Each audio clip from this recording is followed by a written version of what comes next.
สบายดีทุกคน คลิปนี้เขาจะมาสอนวิธีการส่งข้อมูลรูปภาพจากโทรศัพท์มือถือเนาะไปใส่คอมพิวเตอร์เนาะ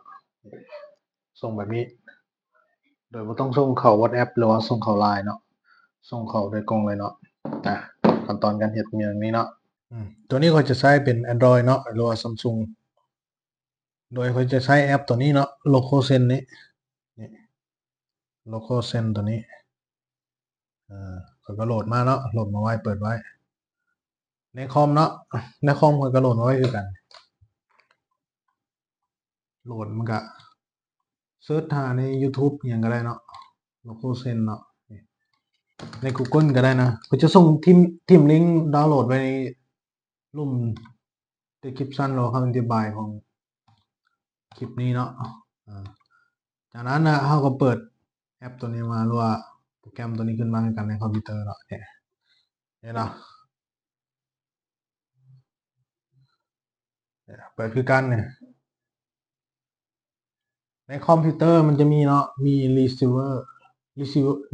นี่แล้วก็send นี้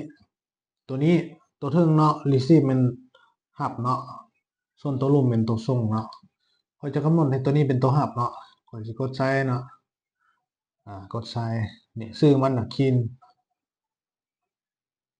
ชื่อของในโปรแกรมตัวนี้จากนั้นข่อยก็มาที่ตัวนี้เนาะข่อยก็มันอยู่หับเนาะตัวนี้ข่อยก็มาที่ส่งเนาะนี่เนาะคือกันเลยนี่เห็นเนาะมีข้อแม้ก็คือมันต้องส่งมันต้องเชื่อม Wi-Fi ตัวเดียวกันเนาะระหว่างคอมกับโทรศัพท์ตัวนี้เนาะมันจะต้องเชื่อม Wi-Fi ตัวเดียวกันเนาะนี่เนาะตัวนี้คีน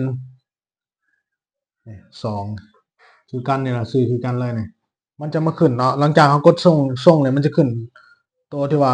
มันจะหับขึ้นมาให้เลยเนาะถ้าหากว่ามันเชื่อม Wi-Fi ตัวเดียวกันเนาะจากนั้นค่อยกดเพิ่มมีเดียเนาะมันถามเนาะกดอนุญาตทั้งหมดเนาะกดติ๊กรูปที่ว่าข่อยต้องการส่งเนาะตัวนี้มันเฮ็ดได้เบิดเนาะทั้งคลิปทั้งรูปเนาะกดติ๊กรูปที่ต้องการส่งแล้วกดยืนยันเนาะตัวลงนี่กดยืนยันยึดนี่รูปเราน่ะก็จะมาถ่ายอยู่นี่จากนั้นข่อยจะกดเท่านี้กึดบาทนึงเนาะมันจะมาเด้งเลยเด้งขึ้นมาในคอมเลยไว้ก่อนย้อนกันแล้วเราอยู่นี่กันแล้วเลยเนี่ยมันจะโซ่ขึ้นมาแบบนี้เนาะโซ่ขึ้นมาหลังจากที่ว่ามันดาวน์โหลดสำเร็จเนาะหรือว่าอัพสำเร็จกดสินี่ก็ได้นี่เอากดใส่รูปตัวเขาอยากรู้ว่ารูปที่เขาส่งมานะมันอยู่ใส่เนาะกด Open Folder เนาะนี่ขึ้นมาเบิดเนาะ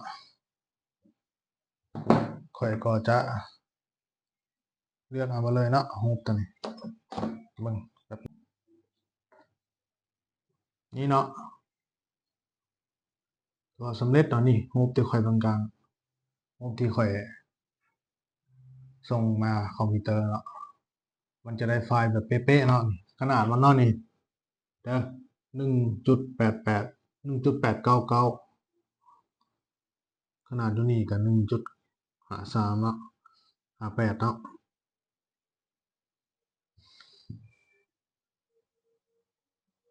คือกันเนาะขนาดมันซ้ำกันบ่ซ้ำกันแหละนี่ก็สิประมาณนี้เนาะง่ายๆเนาะโดยใช้บ่เท่าใดขั้นตอนเนาะ